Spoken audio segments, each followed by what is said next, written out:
Por ahí anda.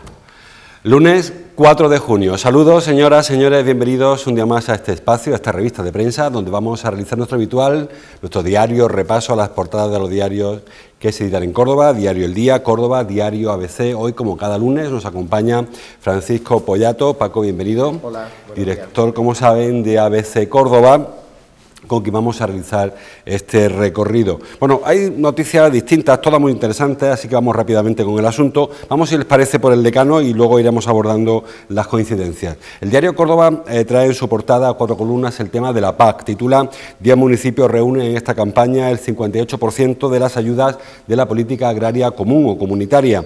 Y dice también que Córdoba Capital se adjudica la mayor subvención con casi 90 millones de euros. Bueno, es algo bastante habitual, pero tampoco es cierto. Quiero decir, es porque hay empresas que se domicilian en un sitio o en otro, porque realmente Córdoba Capital no debe tener esa cantidad. Sí, muy probablemente se deba a la concentración de esa ayuda en grandes propietarios de terreno. No siempre esos grandes propietarios están en la capital, puede que coincida que haya uno de ellos aquí en la capital domiciliado, como tú dices, no que tenga las propiedades directamente.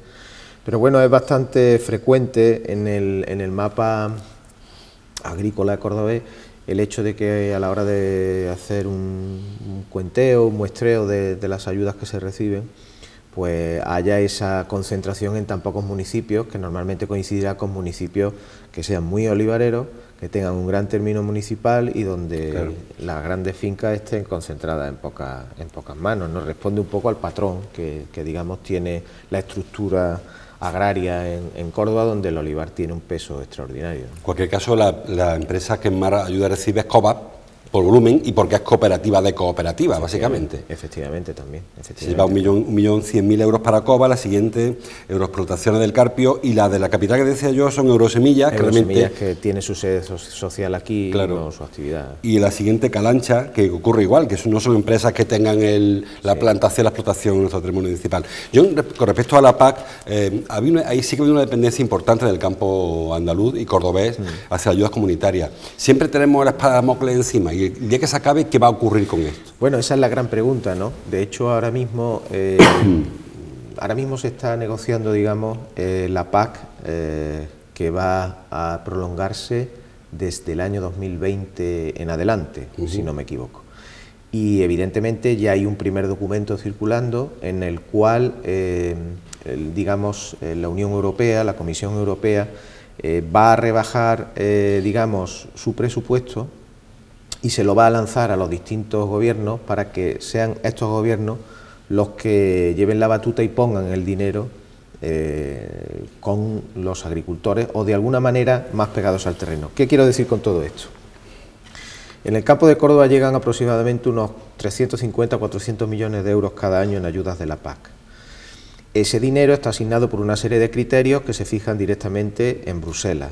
Y Bruselas, según estos presupuestos de 4 o 5 años que se negocian, pues los va asignando a los diferentes estados. ¿Qué pretende Bruselas ahora lanzando la pelota al tejado de los estados? Pues que haya una mayor implicación de los estados, que le va a acabar costando más el dinero a los estados y no a la Unión Europea, donde el esfuerzo, digamos, es más solidario. Las grandes potencias europeas, en este caso, hacen un mayor esfuerzo aportando dinero del que luego se beneficia España. En el caso que estoy planteando, lo que significaría es que esa solidaridad se vería menguada y tendría que adoptar España el protagonismo de asumir los compromisos que tiene con el campo español. Entonces le va a costar más a España de lo que le cuesta ahora. Eso redundará probablemente en un recorte de las ayudas, que es lo que ya los agricultores están negando y están pidiendo que se negocie. Esto suele ocurrir siempre que se negocian horizontes económicos de la Unión Europea en cuanto a la PAC. La segunda parte, ¿qué ocurre si un día las ayudas europeas se acaban? Pues evidentemente sería un mazazo terrible para el campo, que tiene, como digo, un peso importantísimo este tipo de ayuda en su funcionamiento. Siempre hemos escuchado que el campo y en estos momentos no es rentable, cuesta mucho y estas ayudas son fundamentales. podemos mirarlo de dos formas. Una, defendiendo que es un tejido productivo, en nuestro caso en Córdoba, fundamental y que es necesario. Muy social, además. Que eso llegue por la implicación social, además, que tienen los cultivos como el olivar. Pero por otro lado, fríamente podríamos decir, ¿qué otro sector económico recibe esa cantidad de ayuda de la Unión Europea, ¿no? Digamos que Bruselas va en ese camino, en que no haya tanta dependencia de las ayudas, y nuestro sistema agrario pues sigue pensando que es una pata fundamental para también poder competir en un mercado internacional donde evidentemente los precios son más bajos, las condiciones son peores y acaba influyendo de manera negativa en España. Lo que pasa es que da la sensación, Paco, que los productores no hacen las tareas porque tienen el colchón de la PAC. Es decir, ¿por qué no se rentabilizan las explotaciones? Porque tengo el colchón de la PAC, la ayuda que me garantiza que siempre hay una rentabilidad. Porque en el lácteo, por ejemplo, hubo que modernizarse porque se acabaron las ayudas de un día para otro. Y es sostenible hoy el lácteo en español, en el caso cordobés, evidentemente es sostenible. El campo, al final, si no hubiera ayuda al olivar, no se podría plantar tanto olivar, porque es imposible. Claro, eso es aplicable a cualquier orden de nuestra sociedad, claro, algo muy achacable a la sociedad andaluza, por ejemplo. El hecho de que sea una sociedad muy subvencionada, muy dependiente de las ayudas públicas, merma la capacidad de emprendimiento, la capacidad, el arrojo de los empresarios, el riesgo, el asumir el riesgo, que siempre es mucho más cómodo, por decirlo de alguna forma, tener asegurado un dinero por una producción determinada, ¿no? Si ese dinero no llegase, evidentemente algunos agricultores tendrían que arrojar la toalla, pero otros tendrían que apostar, ingeniárselas para poder sacar adelante su producción. Y luego otro aspecto interesante, el que tú dices, ¿no? Como sigue siendo rentable el olivar, aún más en estos años, porque los precios se están manteniendo altos, porque hay mucha demanda interna y externa, se convierte en un cultivo rápido de refugio. Es decir, voy acabando con la uva, por ejemplo, porque no me interesa, o con el cereal porque no me interesa, pero sí sé que rápidamente el olivar le voy a sacar rentabilidad, ¿no? Puede que estemos en ese círculo vicioso. Yo creo que de todas formas las ayudas de la Unión Europea tienen que mantenerse, son necesarias, son fundamentales para que desde España se pueda competir también en un mercado internacional que es auténticamente la selva, para seguir apostando por esa calidad.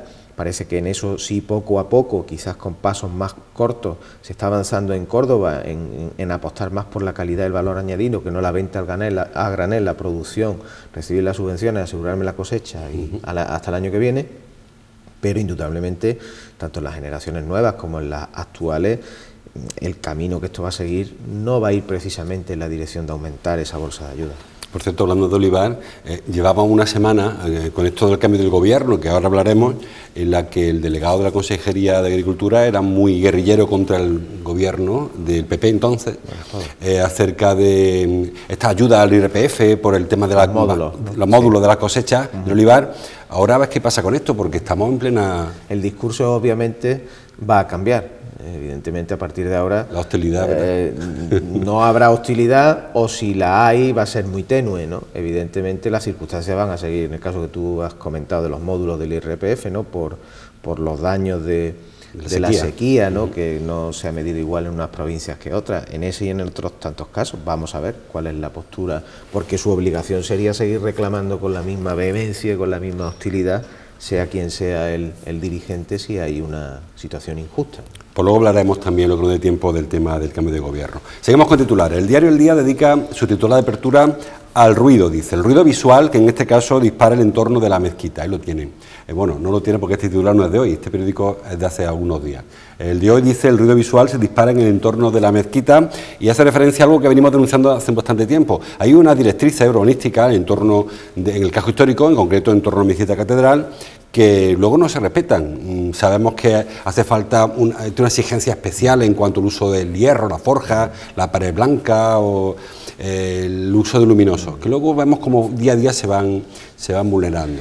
Esto es una historia antigua, es decir, el Plan Especial del Casco Histórico de Córdoba del año 2001, que va inserto en el Plan General, pues ya lo indica muy claramente, ¿no? Qué tipo de materiales se pueden utilizar en el rótulo de una tienda, de un bar, si usted puede sacar tenderetes de venta a la calle o no, el cableado, el soterramiento, todo.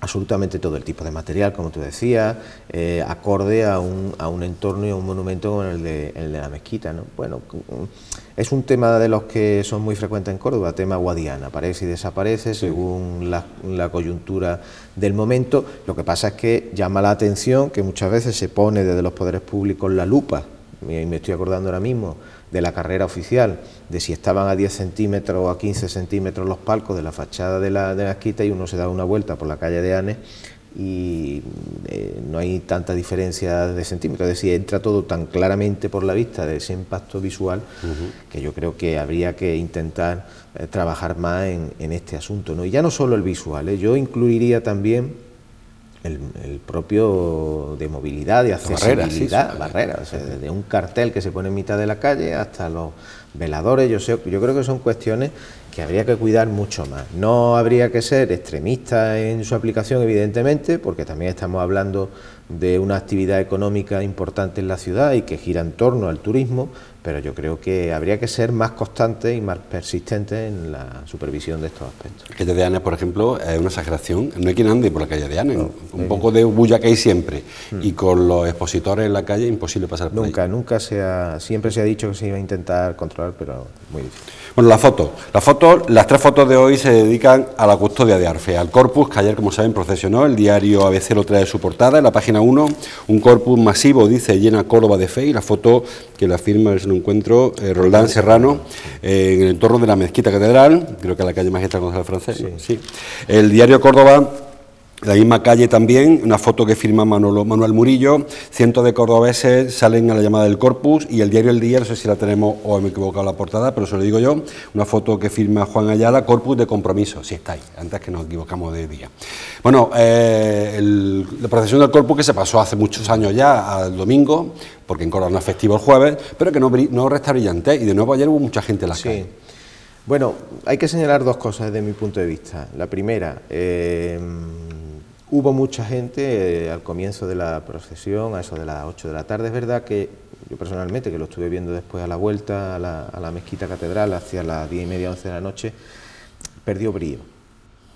No sé si sería cuestión de pensarse en algo, sí, el hacerlo por la mañana o a mediodía, un horario que además para los niños que participan de primera comunión es más conveniente que no el nocturno.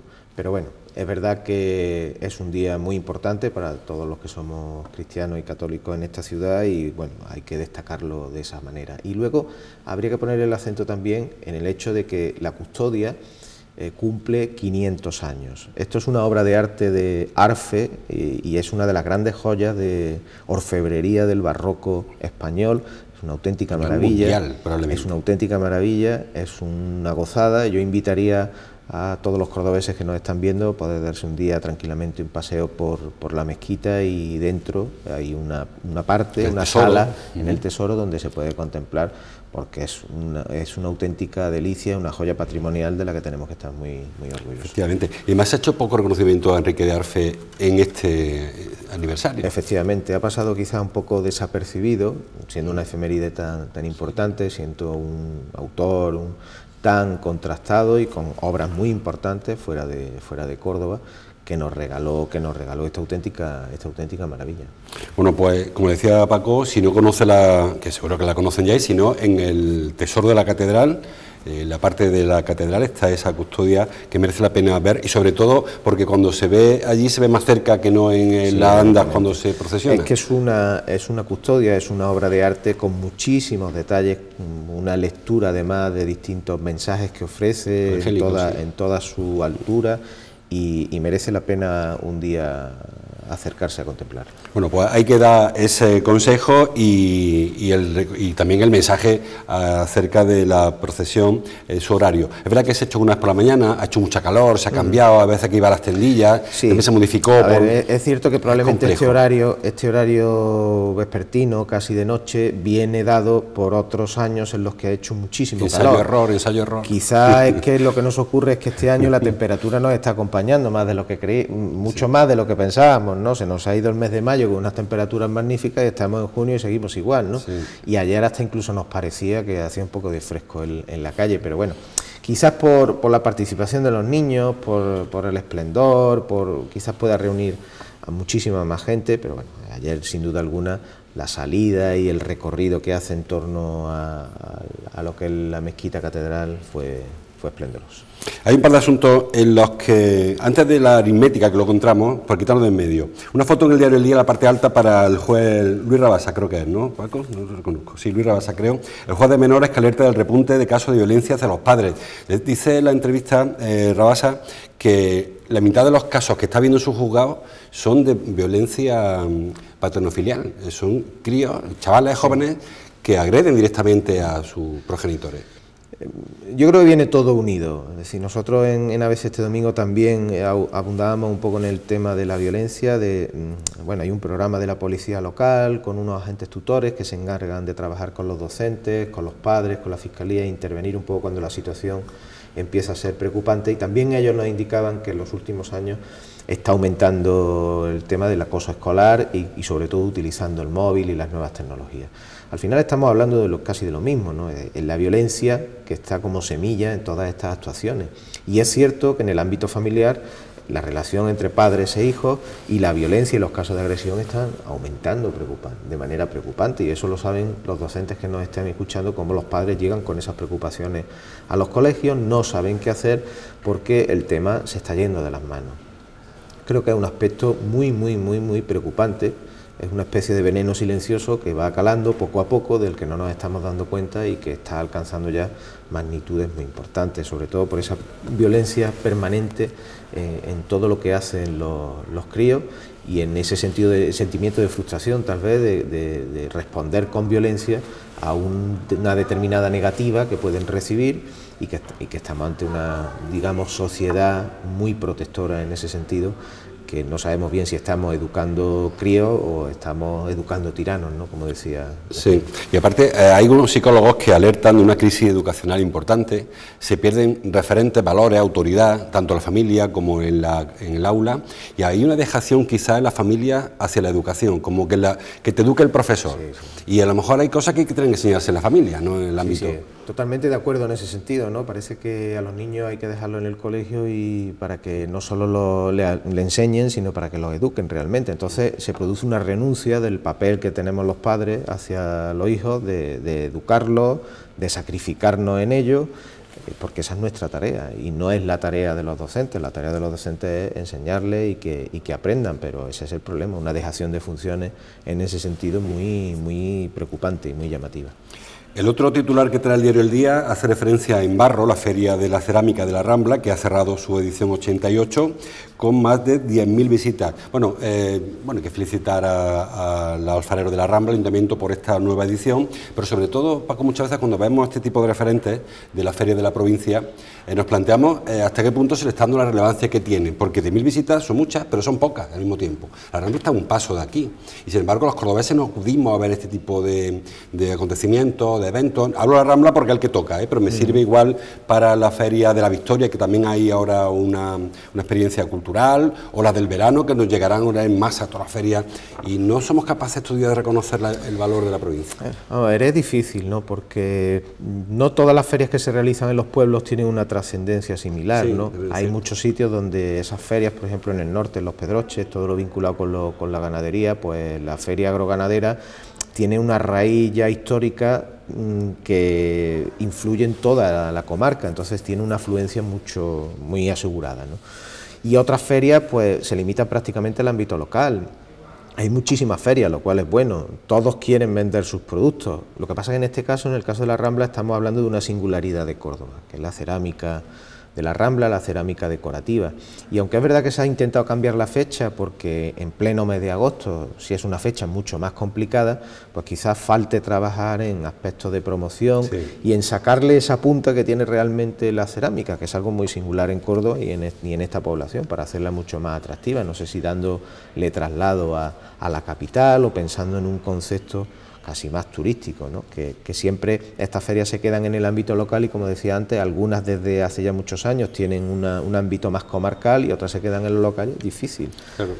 Y hombre, y hay un esfuerzo importante que se hace para 10.000 personas, que repito, son muchas, pero al mismo tiempo parece que eso, si se hubiese hecho en la capital, se hubiese superado con creces esa cifra. Sí, probablemente se hubiese enfocado con otro tipo de atractivo y hubiese tenido algo más de campo para la celebración. El diario a veces trae un par de apuntes también en el sumario, habla también el tema, hablamos antes del tema del campo, dice Cova lidera la facturación entre las cooperativas agroalimentarias de la provincia, algo que nos sorprende porque es el dato habitual de los últimos años. O sea, no vamos a poner en duda ahora la solvencia y la potencia y la pujanza de Cova. No.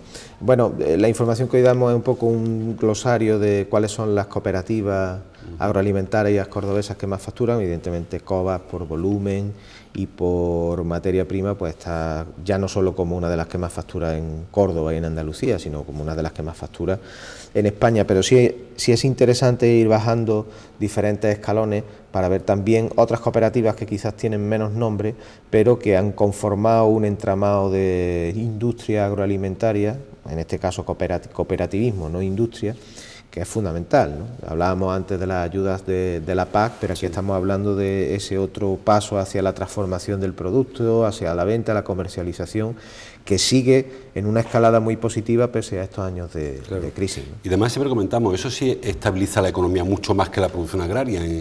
Claro, hablamos de esa transformación, hay un empleo quizás más estable, no tan grande en número, o por lo menos no tan voluble en número, como ocurre en los cultivos, que se puede pasar durante unos meses a tener una grandísima mano de obra y luego los otros meses no hay mano de obra. Aquí sí es mucho más estable, pero evidentemente en el trabajo de exportación, en el trabajo de comercialización, sí existe una demanda de perfiles laborales, incluso con una alta formación, que influye de manera positiva porque estabiliza, y además si se encuentran en poblaciones que no son la capital, todavía más. Es muy importante, todos sabemos el efecto que tiene Cova en el Valle de los Pedroches, pero podemos hablar de Acorsa en Monturque o podemos hablar de otra serie de cooperativas importantes que hay repartidas por la provincia. La otra información que aparece en ABC hace referencia al caso del Consorcio de Bomberos. Un nuevo dato más, titula el diario ABC, el Consorcio de Bomberos filtró decisiones de un tribunal que ni siquiera se había nombrado. La verdad que cuando Rodríguez Laín empezó a conocer el sumario de la instrucción de Rodríguez Laín, ya parecía que había datos suficientes para que aquello se anulase la convocatoria y tal. Sin embargo, siguen apareciendo cosas y sigue la oposición en marcha, ¿no? Claro, la instrucción sigue ahora mismo. Han empezado las primeras declaraciones de todas las personas que están investigadas. Recordemos que ya vamos por 28 investigados, lo que antes se decía imputados, sí. Y la semana pasada comenzó la primera ronda de declaraciones y han pasado casi una decena de personas. En este caso pasó la vicepresidenta del Consorcio de Bomberos, Dolores Amo, que es la número 2 del PSOE de Córdoba, el gerente del consorcio, los miembros del tribunal más cualificados, aunque todavía no lo ha hecho el director técnico, la secretaria, a la que se le acusa de haber roto la cadena de custodia de los exámenes, de haberlos escaneado y haber dado rienda suelta a todos los datos personales, en fin. Y vamos conociendo nuevos datos. Y uno de ellos es lo que hoy publica ABC en cuanto a la filtración que ya estaba circulando meses antes de que se nombrara el tribunal, de una nota aclaratoria que se iba a aplicar en las pruebas físicas, que es la primera prueba que se hizo en las oposiciones. Efectivamente, 7 meses después de que en un chat entre bomberos se comentase esta circunstancia, apareció en un tablón oficial la nota aclaratoria a la hora de evaluar las pruebas físicas, que se iban a tener en cuenta una serie de criterios, ¿no? Esto incide y redunda en la idea base de este asunto, ¿no? Cómo se pudo haber amañado unas oposiciones desde el minuto cero, porque se contó, parece ser, con una voluntad política y con una serie de datos que rápidamente se filtraron y se organizaron para llegar al fin de la cuestión, que era que los interinos se convirtieran en funcionarios, y en este caso circulando ya una información fundamental para una de las pruebas antes incluso de que el tribunal se nombrase. Yo creo que lo que sorprende quizás es que las oposiciones no se hayan anulado, hasta donde yo sé. No, de momento tomaron posesión los 54 bomberos, eso sigue de momento vigente, no se ha tomado ninguna medida cautelar en la instrucción en ese sentido. Ha habido incluso algún pronunciamiento judicial por la vía contenciosa administrativa respecto a algún recurso de algún aspirante, que se ha desestimado esos recursos, y la Diputación, por supuesto, no ha tomado ninguna decisión al respecto. Todo se ha dejado en manos de cómo siga la instrucción, y de momento la instrucción sigue, como decimos, y el caso va ganando en dimensión hasta ver cuál es finalmente el auto de procesamiento de Rodríguez Lai. Bueno, pues veremos cómo termina este caso, pero lo que no parece que sea algo inminente, parece que se va a dilatar bastante en el tiempo. Va a ser un caso largo. Bueno, decía yo al principio de este programa de hoy que teníamos dos rebeliones contra la aritmética, las portadas de los periódicos. La del Córdoba la primera, la de Pedro Sánchez la segunda. Las cuentas no han salido como se preveía, afortunadamente para el caso del Córdoba, también afortunadamente para el caso de Pedro Sánchez. El caso del Córdoba, hace un par de meses hablamos de un milagro que era casi impensable, al final se produjo e incluso nos han sobrado un par de puntos. Sí, o sea. La verdad es que ha sido un milagro, bueno, un milagro, entiéndase, para los que creemos puede tener ciertas dosis de milagro, pero evidentemente tiene dosis de trabajo, de esfuerzo, también de suerte y de creencia. Al final ha sido una demostración de psicología deportiva casi, ¿no? Que yo creo que es el principal mérito que tiene el Córdoba en ese sentido. Sandoval, sobre todo, trabaja muy bien. Sandoval se ha convertido un poco en el chamán de toda esta situación, ¿no? Ha sabido conjurar una especie de presión que había en el vestuario y que había en la propia ciudad, y que evidentemente, gracias a la confianza del nuevo presidente, del nuevo dueño, a los refuerzos, pero a su manejo de la situación, bueno, hemos terminado con uno de los mejores partidos que se han visto en el Arcángel hacía mucho tiempo. Hemos terminado con un estadio lleno, jugándose la permanencia en segunda. Hemos terminado viendo a futbolistas como José Antonio Reyes con un momento físico extraordinario. Y con la ilusión de un chaval, Reyes. Con la ilusión y el compromiso, que yo creo que es lo que hay que destacar, ¿no? El compromiso por una causa. Y esto ha sido una bomba de autoestima tremenda en la ciudad y en todos los aficionados al Córdoba, que evidentemente se va a traducir en breve en una nueva campaña en segunda que nada va a tener que ver con lo que hemos pasado y sufrido este año, ¿no? Sobre todo parece que el Córdoba lo que tiene mucha prisa ahora por poner en marcha la campaña de abonados, aprovechar la inercia, porque ahora este hombre vende lo que quiera. Mañana pone León los precios y vendería todo. Pues sí, porque es que se ha llegado a un punto en el cual se ha vuelto esa burbuja de entusiasmo que había cuando el Córdoba estaba en primera. Sí, estamos en segunda y no hemos jugado el descenso a la segunda vez. ¿Qué podría pasar si el Córdoba luchar el año que viene por el ascenso? Entonces ahora queda otra parte ya muy importante pero muy gratificante, como la que es configurar una buena plantilla. El estadio, pues es muy probable que se bata el récord de abonados, y luego pues intentar renovar a los principales puntales, que es lo que hoy en ABC hemos intentado analizar, quiénes son los protagonistas de este milagro que se ha producido en Córdoba. También habla de eso el diario El Día. Córdoba planifica la próxima temporada, dice en su sumario. Bueno, y nombres que parece que hay que hacer un esfuerzo por ellos.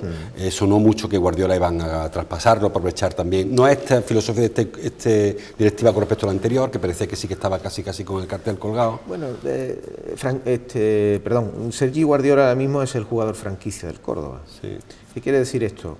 Bueno, probablemente un jugador que tiene una cláusula de rescisión importante, no recuerdo ahora mismo exactamente la cantidad, pero si viene un club con una oferta interesante, muy potente, evidentemente es que eso va a permitir que el Córdoba haga un buen presupuesto y haga una buena planificación para el año que viene. Yo creo que eso tampoco hay que olvidarlo, ¿no? Evidentemente es un jugador que, bueno, habrá que ver cuál es el planteamiento que tiene ahora el club, ¿no?, para que se quede. Pero con ese jugador se puede pensar en un proyecto muy ambicioso también para el equipo, ¿no? También habla el diario Córdoba de que el club ha recibido 4 millones de euros de un seguro que contrató Jesús León, un seguro muy raro que nos sorprendió inicialmente a todos, un seguro por la permanencia, y además incluso los jugadores pusieron un dinero, una especie de apuesta que hicieron los jugadores. Él lo que planteó fue un seguro en el que con una aseguradora cerró que dando 1 millón de euros, si el Córdoba permanecía recibiría 4. Eso hizo que se lo plantease a los jugadores para, de alguna forma, asegurarse una especie de prima, que es lo que ahora ha permitido que vayan a tener un emolumento positivo por esta labor, ¿no? Al Córdoba, teóricamente, no le cuesta nada una prima por permanencia, y gracias a ese seguro la prima la recibe el presidente y la reciben los jugadores. Y claro, la aportación de los jugadores, no sé si eran 10.000 o 15.000 euros. Uno pusieron 3.000, otros 50, cada cual se multiplicará indudablemente por 4, por lo que se... Por 5, creo que... o lo que se cerrase con la propia aseguradora, ¿no? Que parece una manera bastante ingeniosa de prever un clásico como son la productividad. La productividad, en este caso, gracias al trabajo de ellos, y sin que directamente le cueste a las arcas del Córdoba, ¿no? Y el primer primado es el presidente. Sí. Decía León en aquel momento es que no había dinero para primar, porque claro, saben que se andaba muy justito con los topes salariales y con aquella irrupción. Puso León de su bolsillo un dinero para intentar, no había para más, y de esa manera al final el cuento ha sido un final feliz, redondo. Sí, es una de las muchas decisiones que se han adoptado en estos pocos meses, que han dado resultados, que hablan de otro tipo de gestión, que hablan del enfoque que tiene Jesús León del negocio del fútbol, y que probablemente este año vayamos a ver muchas más de ellas, algunas de calado, algunas que pueden estar relacionadas incluso con el propio estadio, con la terminación del estadio, y que a buen seguro van a tener al propio Jesús León como protagonista, y otras muchas más que van a venir, evidentemente, ya en torno a lo que es el propio funcionamiento del equipo. Tenemos un minuto solo para hablar de el otro reto, la aritmética. La semana pasada nadie sospecharía que estemos hablando de un presidente del gobierno distinto al que había entonces, Pedro Sánchez. Y yo quería comentar con Paco la repercusión que va a haber en Córdoba, en nuestro ayuntamiento, la Junta, la Diputación, de este cambio en el gobierno. Porque en principio, aunque es cierto que los colores coinciden, hay coincidencia ideológica en el PSOE de Diputación y el de la Junta y el Ayuntamiento y el de Madrid, pero recordemos que esto viene de unas primarias en las que todo el mundo se posicionó frente a Pedro Sánchez, excepto un par de personas. Teba, ¿te acuerdas? Teba Roldán, Carmen Calvo y poco más. Entonces, y hasta algunos delegados anteriores de también es cierto, algunos exdelegados, los que habían estado en su día fueron depurados. Sí. Se supone que a pesar de ello habrá coincidencia, concordancia y habrá... Bueno, cuando se gana, cierre de fila. Aquí nadie va a discutir ahora a Pedro Sánchez y todos van a ser sanchistas a partir de ahora, unos con más cariño, otros con menos, pero evidentemente solo hay que ver la reacción de Susana Díaz para entender que ahora mismo en el PSOE todos son alegrías, ¿no? Y que tendrán que remar en la misma dirección. En cuanto a la traslación que puede tener el nuevo gobierno, pues bueno, baile de personas, cargos del Partido Popular que van a venir para acá, como el caso de José Antonio Nieto, el secretario de Estado de Seguridad, la subdelegación del gobierno, que implica otro cambio. Eso, a su vez, pues se convierte ahora en una incógnita en cuanto a la ubicación de estos dos dirigentes. No sabemos el futuro de José Antonio Nieto cuál será, el de Juan José Primo Jurado, si seguirá en la política, si no, si se le hará un guiño desde el ayuntamiento, desde la candidatura de José María Bellido. Hay próximas unas elecciones autonómicas también, todo eso habrá que verlo. En cuanto al PSOE, pues ya está sonando el nombre de Carmen Calvo como posible vicepresidenta del gobierno o posible ministra, lo veremos en los próximos días. Algún cordobés más que a lo mejor pueda entrar en segundos niveles de tareas ministeriales, ¿no? Bueno, pues me estoy acordando ahora mismo del propio Antonio Hurtado, no sé si habrá sitio para él después de haber tenido una larga trayectoria en el Congreso y una representación importante en el papel de la economía. Y en cuanto a las administraciones que gobierna el PSOE en Córdoba, pues sí es cierto que, bueno, ahora mismo el gobierno de Sánchez ya tiene un presupuesto para 2018 que no se va a mover de ahí, es decir, lo que haya previsto gastar en Córdoba es lo que hay previsto. No sabemos si ahora en el Senado el PP va a poner alguna chinita o no, eso también hay que verlo, pero más de lo que hay presupuestado no se va a tener. Cuestión distinta es que ahora mismo, bueno, pues el nuevo gobierno tenga más celo hacia Córdoba, tenga más interés y agilice las decisiones. Me estoy acordando la primera de ellas, el Cercanías. El Cercanías está pendiente de un acuerdo entre el Ministerio de Hacienda y Renfe para terminar de dar, digamos, carpetazo burocrático a los trámites. La formación de los trabajadores está y parece que ya está todo a punto para que se ponga en marcha, pero probablemente el cambio que ha habido ahora de gobierno y mientras que llegan unos nuevos ministros va a retrasar esa decisión. Así todo, ¿no? Así todo.